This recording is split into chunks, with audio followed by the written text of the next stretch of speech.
Welcome, I'm Ijoma Onyato. Tonight, PDP flag-bearer Atiku Abubakar picks former Anambra State Governor Pt.1 as his running mate for the 2019 presidential elections. Zamfara Governor Abdulaziz Yari denies plans to dump ruling party after meeting with President Buhari over party's primary in his state. All Progressives Grand Alliance holds national convention, elects retired General John Moore as presidential candidate. And Turkey says it has evidence proving journalist Jamil Khashoggi was killed in Saudi embassy in Istanbul. On business news tonight, federal government seeks assistance from world leaders and foreign investors in tackling 70% of illegal financial outflows by oil companies in the country. And on sports news tonight, Ogenyo Nazi ruled out of Nigeria's back-to-back 2019 African Cup of Nations qualifiers against Libya's Mediterranean Knights after picking up an Achilles injury in training. Hello, and from Abuja, the Christian Association of Nigeria Northern Chapter appeals to insurgents to free the Dapchi schoolgirl Leah Sharibu and others abducted by Boko Haram.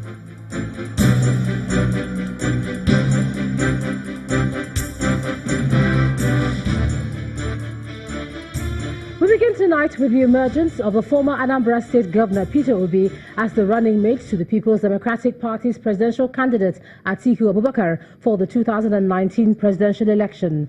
This was confirmed in a statement issued on his behalf by the Director General of the Abubakar Campaign Organization, Mr. Benga Daniel.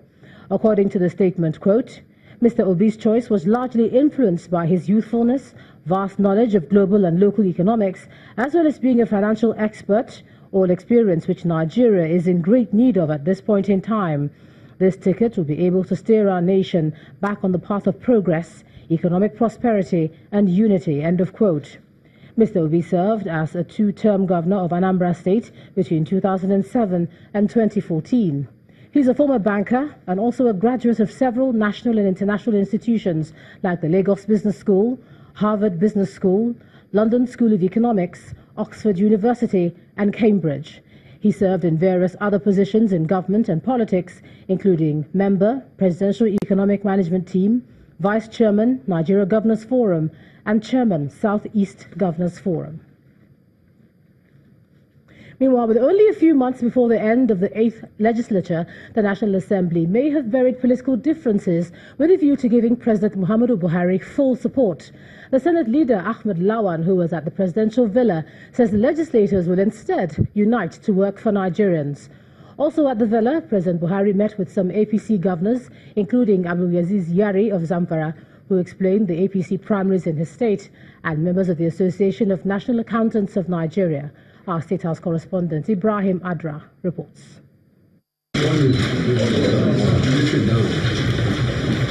President Muhammadu Buhari and members of the Association of National Accountants of Nigeria, ANAN. ANAN is a member of professional bodies of Nigeria. It's a courtesy call during which President Buhari told the accountants that his administration requires people in government institutions to be accountable at all times. People have to account for what they are doing. That's why this administration did not introduce GSA. They met it, but it became one of the paper tigers. But we enforce it. Yes, sir. The accountants praised the president's programs and policies while crediting the Single Treasury Account, TSA, with providing greater visibility for government revenue. They also have pieces of advice for government. Permit us, Excellency, to provide the following advice. Enhancement of regulation for the fiscal financial sector development, then privatization of non-performing government assets. Generating employment through private sector participation has improved security in the country. Mr. Laden says they are willing to give professional advice to government on the economy and the fight against corruption. President Buhari also meets with governors from the APC-controlled states of Kano, Ogun, and Zamfara. The reaction of the governor of Zamfara State gives an insight into the meeting. We used our election of 3rd, and used on the 4th of October, and all agencies, INEC, Civil Defense, Police, SSS are there, and they signed for us. And the report was written by the REC that election was conducted. Mr. Harry denies rumors that he is about to dump the APC. Well, you could see from... Senate leader Ahmed Lawan told State House reporters that the National Assembly is burying personal and partisan differences and instead unite to work for Nigerians. We must put the national interest above individual, parochial, or partisan interests. We definitely have to bury our assets for us to work for Nigeria and Nigerians. When asked about a plan to impeach the Senate president, this is what he has to say. I think the national interest for now overrides any other interest. The National Assembly returned from a long recess this week. From the presidential villa, Ibrahim Adra, Channels Television News. And staying with politics, the All Progressives Grand Alliance has elected retired General John Gbo as its presidential candidate for the 2019 elections. General Gbo is a former commandant of the Nigerian Army Education Corps. He was elected at the party's presidential primary held in Abuja.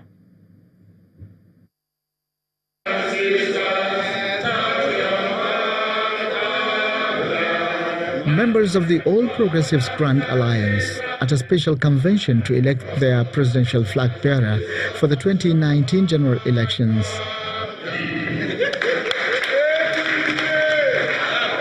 The party is planning to field a candidate for the 2019 presidential election for the first time since 2007, and the national chairman of the party, Chief Victor Oye, believes that the party will cause upsets at the election.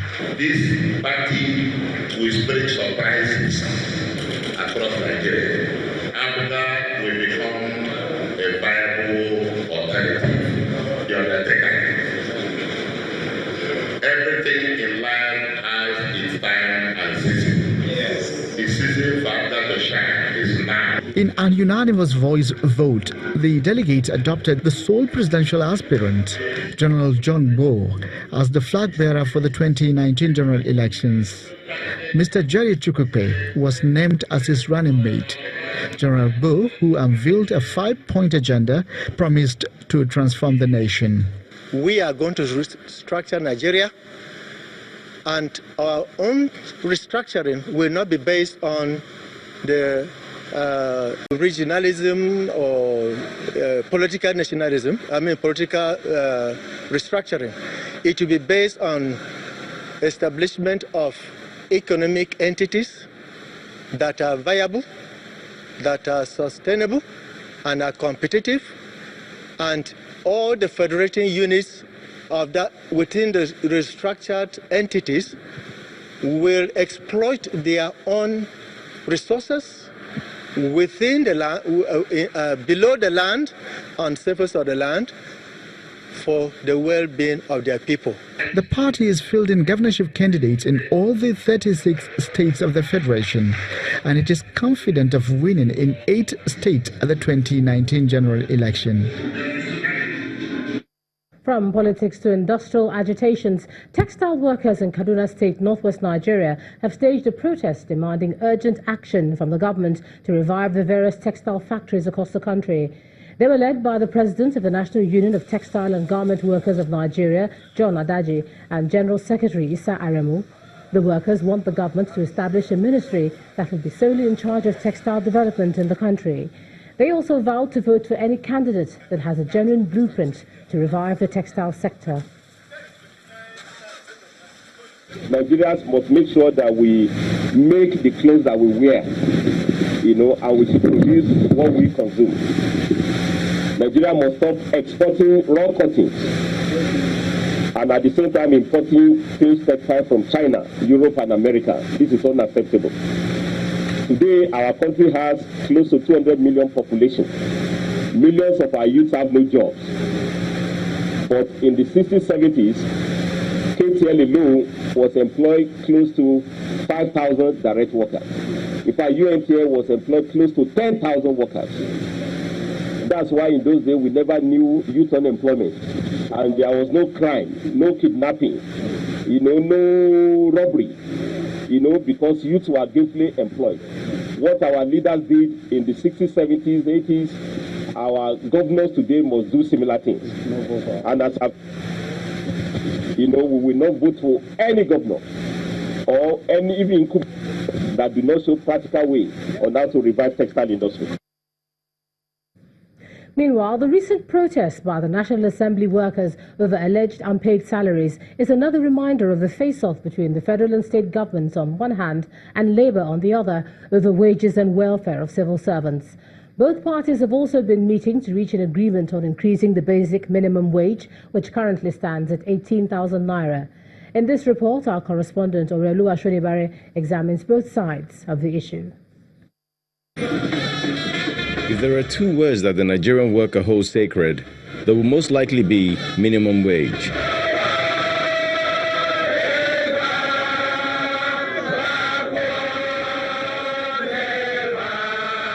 This is because for many years, civil servants have been fighting out on the streets, agitating that their take-home pay agree with the dictates of economic demands. The first time the minimum wage was adjusted was in 1981, under the Shehu Shagari administration.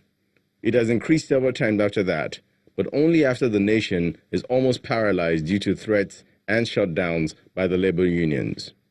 The current wage grade of 18,000 naira is estimated to be around $49, 37 British pounds, and 42 euros. To some, that is a meal in a restaurant. But to these workers, it comprises of house rent, feeding for the household, school fees, medical bills, transportation, and extended family responsibilities. So the frustrations of the government can be deemed admissible in a debate.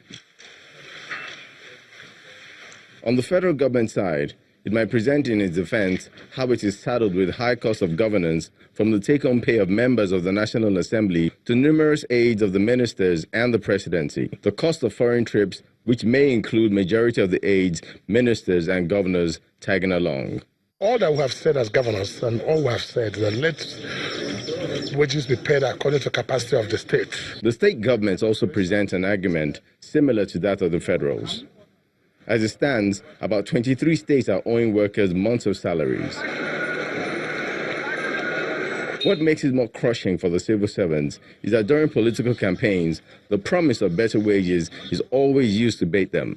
But once in, the story seems to change, and it is back to the streets, chanting and issuing threats of shutting down the economy. And when that happens, it never really affects the haves in the society. Another round of talks is ongoing between the workers and the government for an upward review. How much will be agreed upon is not yet known, but the union's hope is to be one that adequately supports their priorities. Orelu Ashonibare, Channels Television News. In part two, after the break, we examine the agitations over a new minimum wage for Nigerian workers and will be joined by a legal practitioner, Mr. Samuel Udroye. That's in a moment. Please stay with us.